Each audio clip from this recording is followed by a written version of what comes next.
should set down that all Indians should speak patriotically. Yet, we had the case of Ali Khan Mahmoodabad being put in jail for a post that he placed in Facebook, saying that while he admired the Indian Army, he found the use of the spokesperson a bit discomforting. And that was enough to, throw him into jail. It was horrible. And the present Chief Justice ruled over that case. He was not Chief Justice then, he was just a Supreme Court judge. And he suggested that the professor was guilty of dog whistling and questioned the timing of the post. He not only ordered that the accused surrender his passport, but gagged him from commenting on something that he should as a foreign policy expert, Indo-Pak conflict. A SIT was ordered to inquire deeper into the supposed offensive post.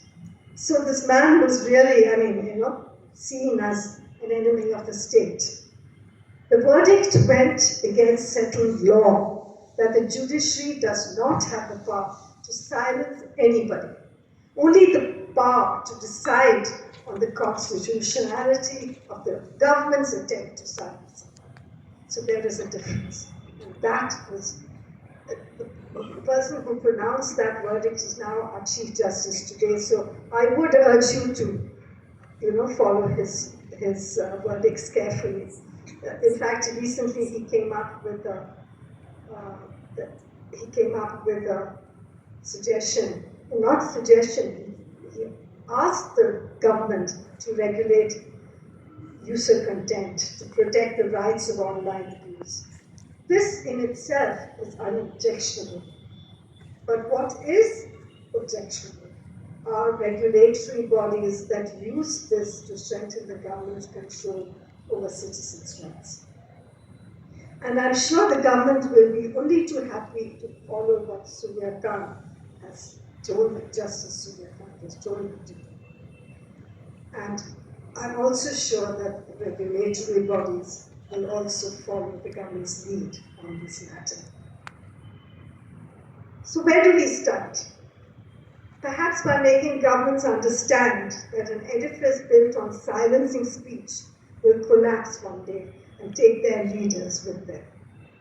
Perhaps by educating our young people, and I should say this in a school, young people to understand the importance of critically engaging with what they read, view, and post.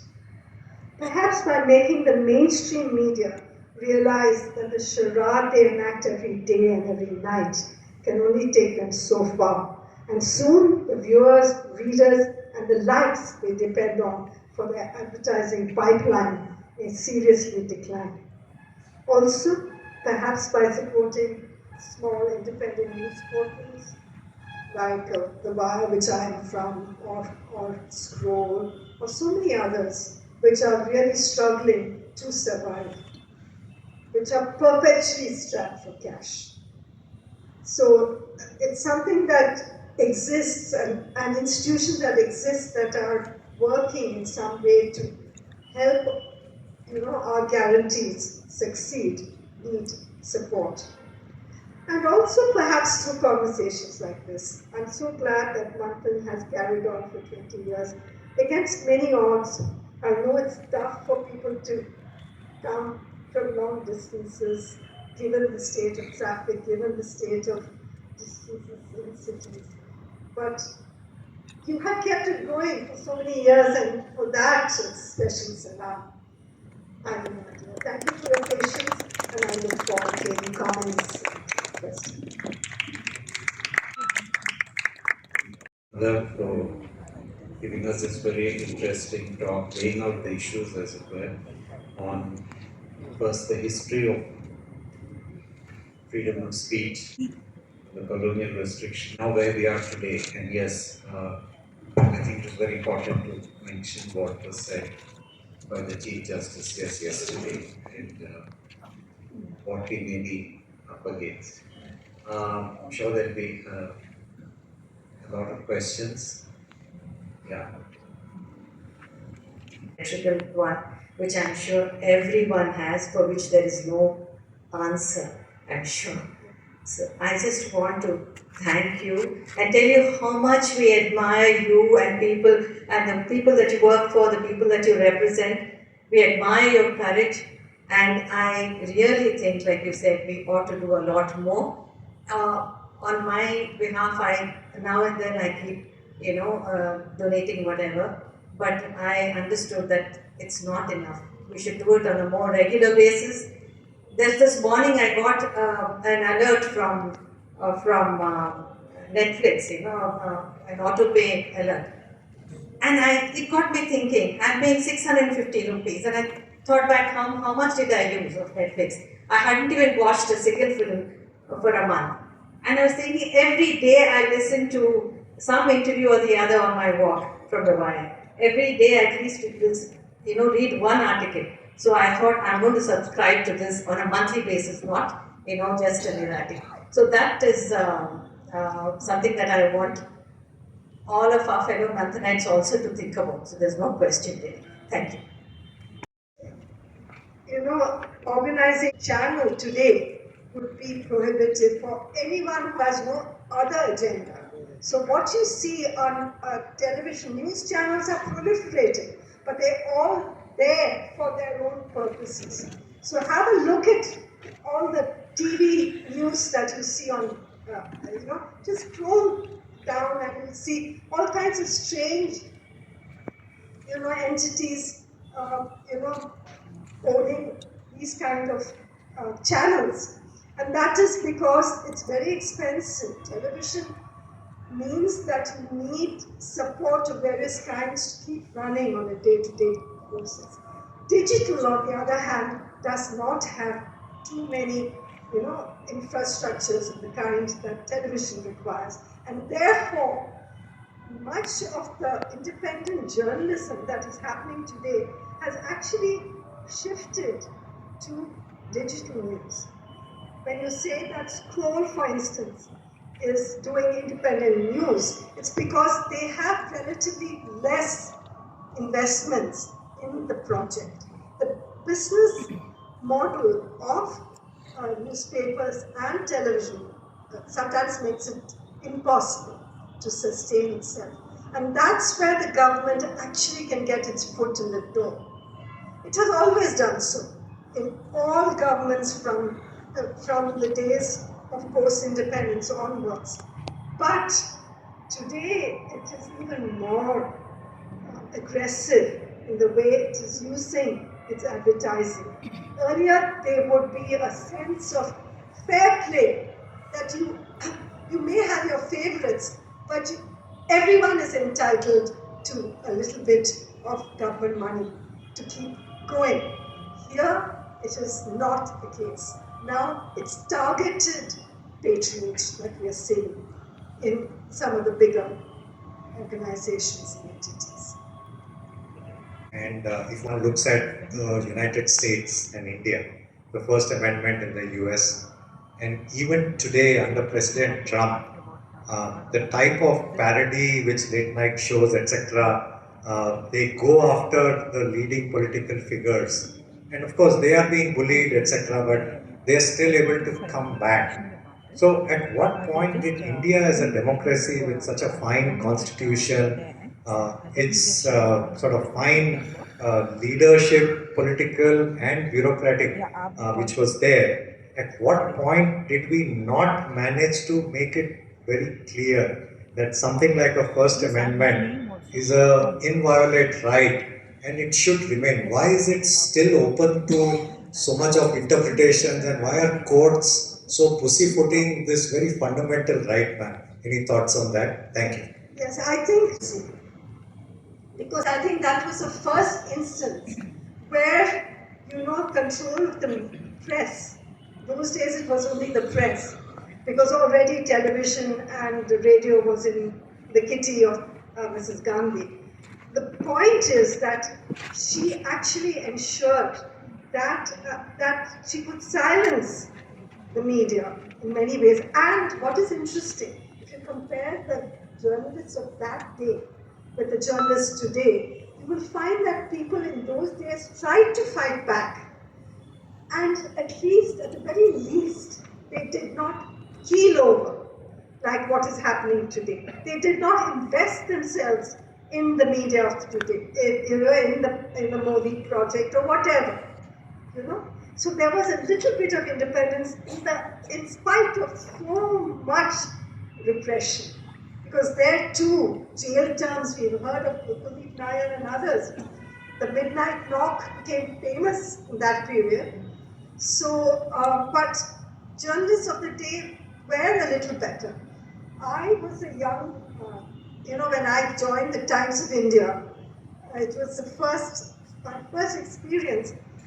I entered the newsroom and one June day, I entered the newsroom and I noticed that everyone in the busy newsroom, which is normally full of, argumentation and noise and, and the teleprompter going clack, clack, clack at the back.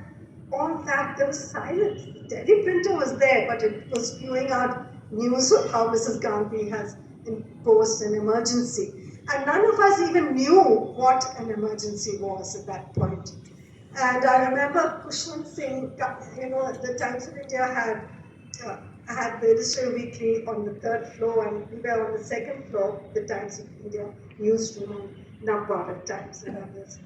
And Kushwant Singh came down and addressed us. And we all gathered around and looked at him.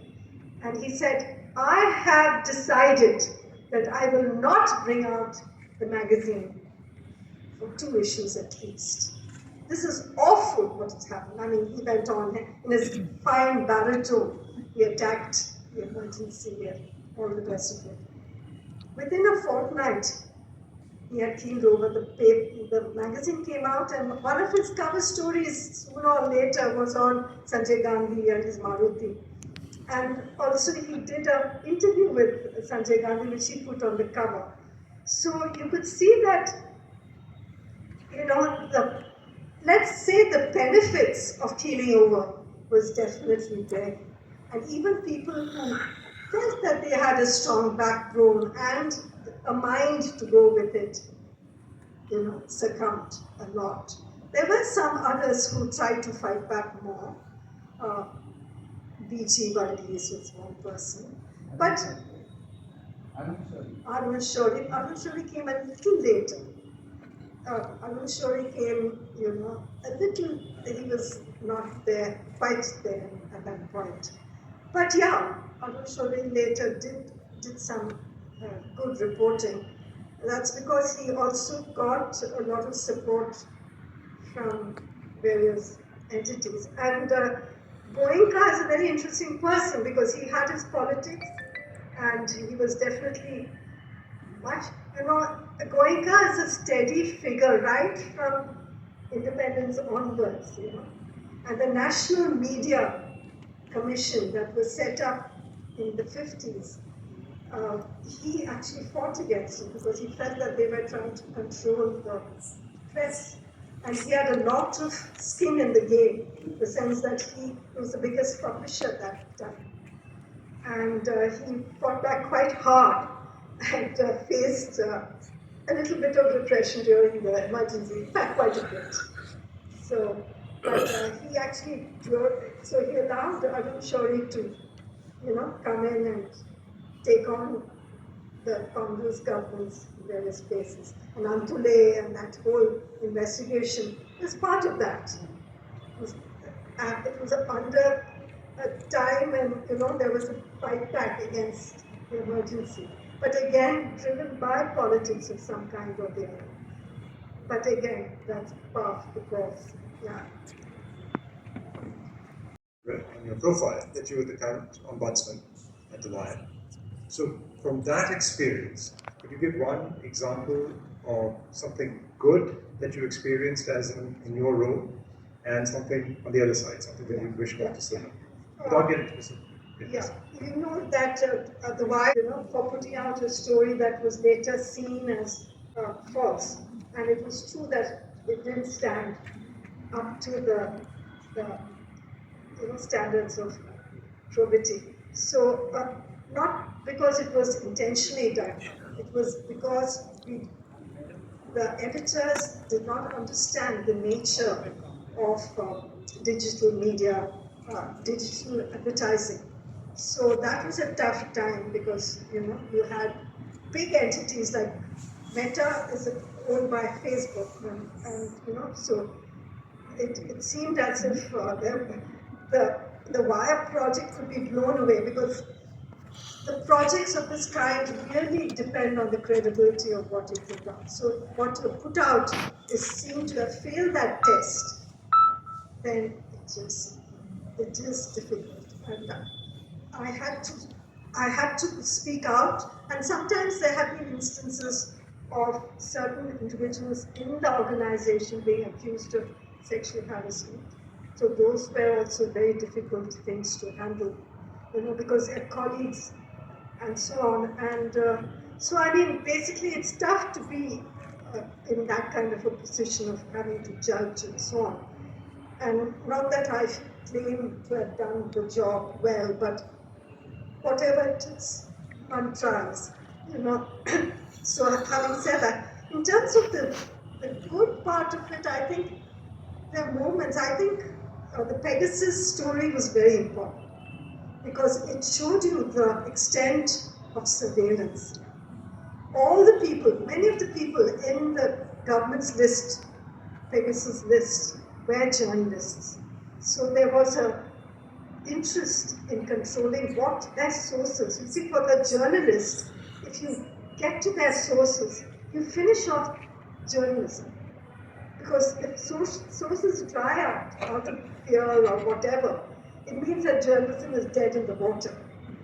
So that was the worry that happened at that point. But I think the stories that you put out became international. It had an international dimension because the nexus between the Israeli state and its sophisticated surveillance machinery and its links with governments across the world was exposed to that story.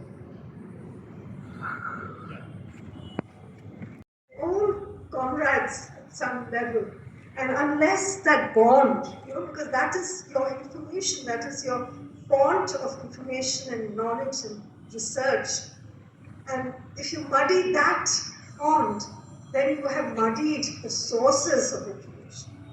And the point is that the government has also realized that, and the onslaught on universities are very much a part of that. That work, that brilliant piece of work done by Sabyasachi Das for the Ashoka University, for which he was awarded, he was thrown out. I don't know if he was thrown out, in a formal way, but he felt he had to leave. So that tells you, because he had something very important to say, that he says that governments, especially governments created by the BJP, are dependent on those areas where the margin of victory between the winner and the loser are narrow. And so there's a way of using information and data to actually prime the electoral thing. Now, it's got more sophisticated since then, because now you're having the election commission doing, being the party that is part of this entire structure. So it's worrying. But yeah, to come back to your question, it's so important that that the university space and the education space, because here I think even school children and schooling, which is again being taken over by your various textbook changes and your policy changes and so on being made. So what you're seeing is that right from the beginning, kids are being, you talk to the professors in universities today and they say that now we are having students who have learned under this new system and they come completely brainwashed. in the sense that they're more than willing to accept the information that the government puts out. So then the task of the journalist to write against this becomes that much more difficult. And therefore, I think we're going to see tough times in the days ahead. Because I think that, like they say, flooding the zone, they've done that in terms of information collapse. May I? And this happened, and the aftermath of it made me distrust fire again, right? And I don't know personally anybody there, so there's no reason to really follow it anymore. Similarly, that goes for independent journalists and just media in general, right? And in terms of misinformation as well, there's a lot of lie there, but there's also a lot of omission of truth. Yes. So when I have conversations, and they're very minimal honestly, with my peers, it's just we don't really know what is true, what is untrue, and what is the right way right way forward in terms of finding out the full truth that I'm talking about here, right? So maybe something that you would suggest and advise me, and that I can tell my peers as to, this is a way where we can genuinely believe and sort of, just trust the source of the piece of information, because we want to be woke, we want to know the piece of news, we just aren't able to bring ourselves to really trust it, the source, the credibility, whatever is behind it. More such journalists or news houses that you can tell us that are genuinely something that we can follow, basically. And also that, how can I increase these conversations with my peers, because we are so detached from this at this point, that we want to get in, but we just also, it's so overwhelming, and it feels like such a lie most of the days. Thank you for your question, because it shows that you're a thinking person. When you make the point, a very important point, this speech is also the silence. Silences are very much a part of this process. And once, and silences can be for various reasons. It can be driven by, pragmatic reasons. It can be driven by fear. And what we're seeing is a combination of speech and silence, which creates sort of an area of darkness created by disinformation, misinformation. Now, the difference between the two, of course, is important to know. Disinformation is actually prejudged and predetermined. And you bring perspective very often that is lacking in that of your peers and juniors. But the thing is, television is really a study of what should not happen, because NDTV, for instance, was credible. It had credibility. Despite everything, people did go to it for relatively more balanced news. But then, of course, that got finished off. The trouble is, how do we protect the spaces that exist? That is one question. The other is through conversations. I think it is only by raising these issues, as I feel so bad that freedom of speech or the independence of the media has never been a burning election issue. Never. No one has come out on the streets. Actually, in Hungary, people have come out on the streets for their television, But here, we have not had that kind of popular movement.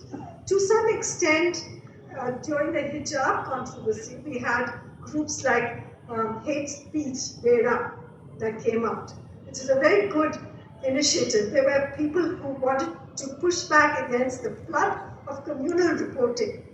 And so they went to TV stations and said, listen, don't do this, because we see you for what you want to do.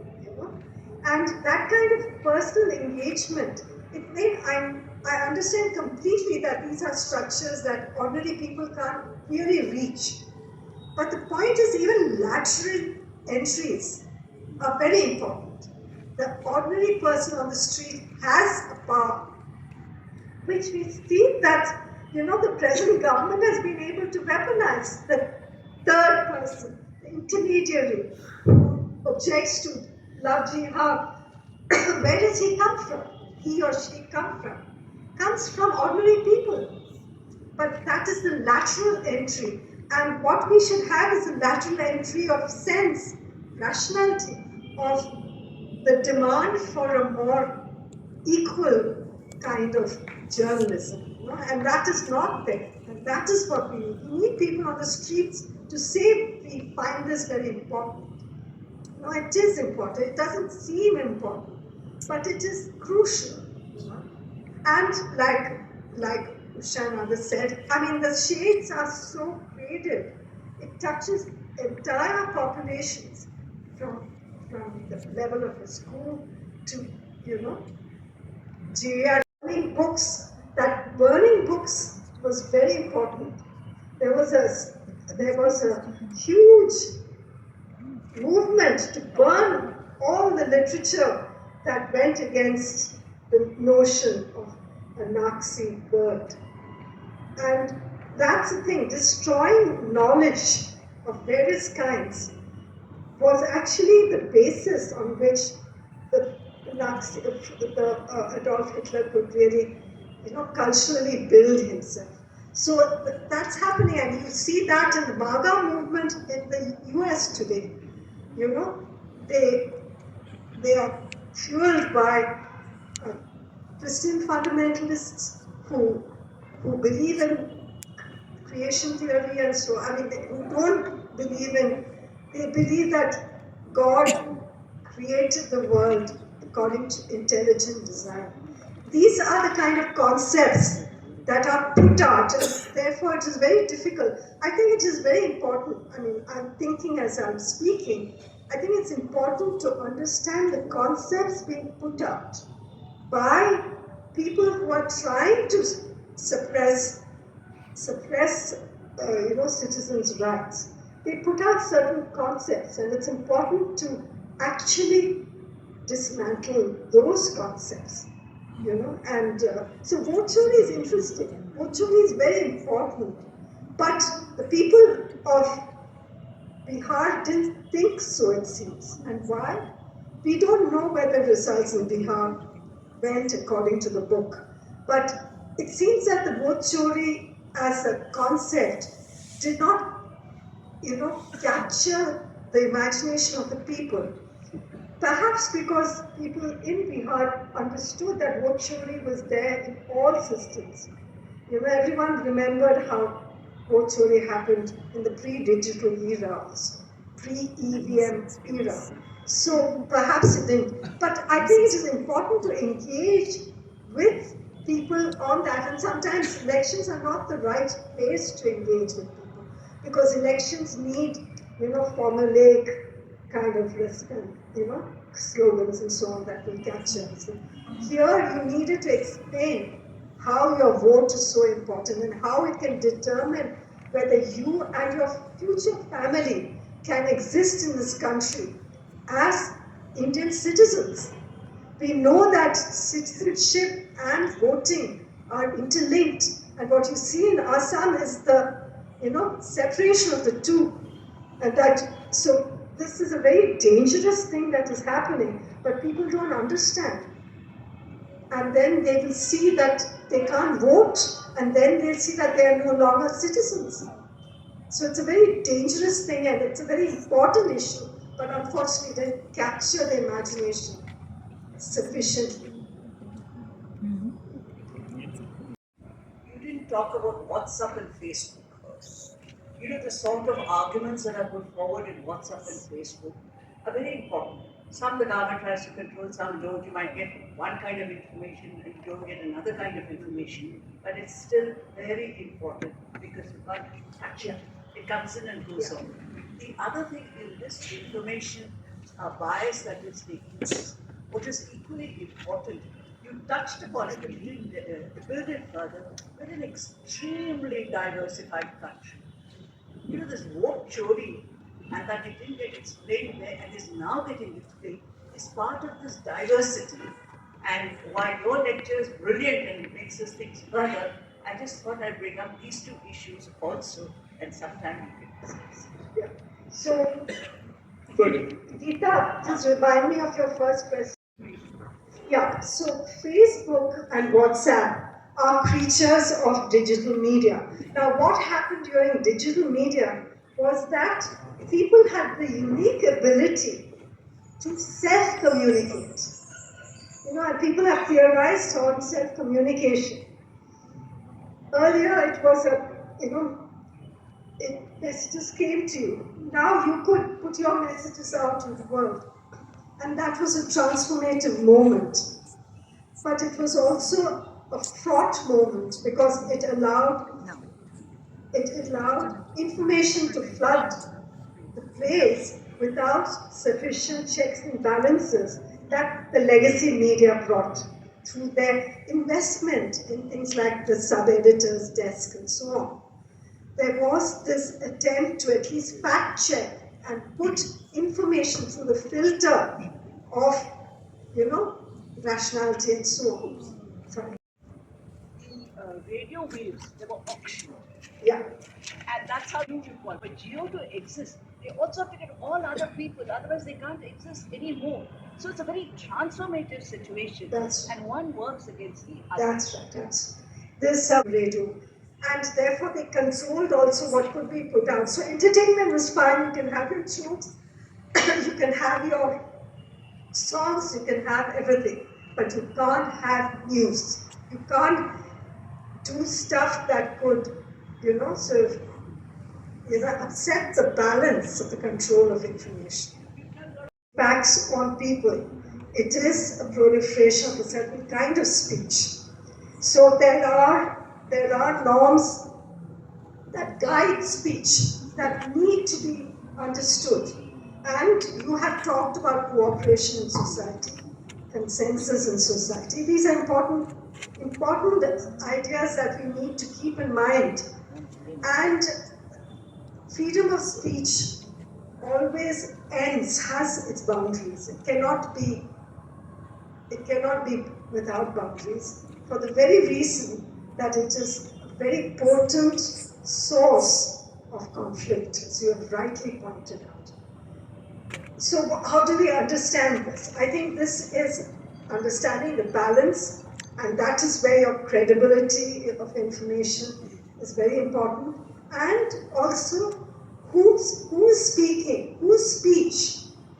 Why are they speaking? What are they speaking? When are they speaking? These are questions that should strike the person who is watching someone speak.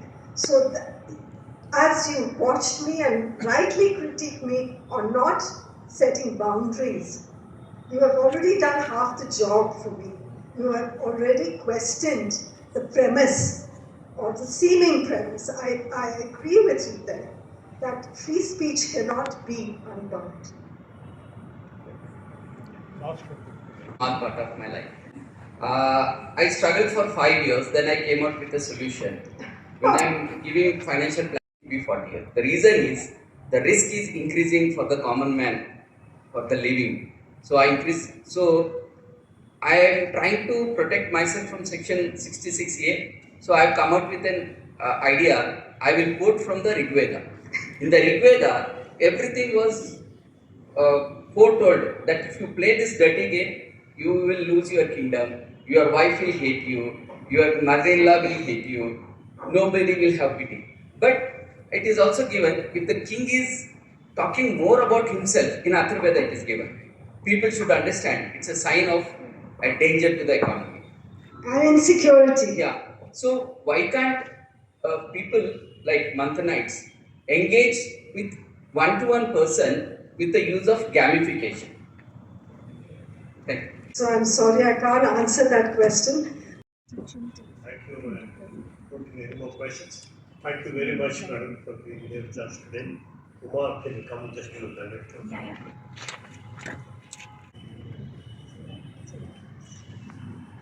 I have to come. We've got a very interesting speech today. We have one on December 10th, the same venue, and I invite you all for that. Thank you, good evening.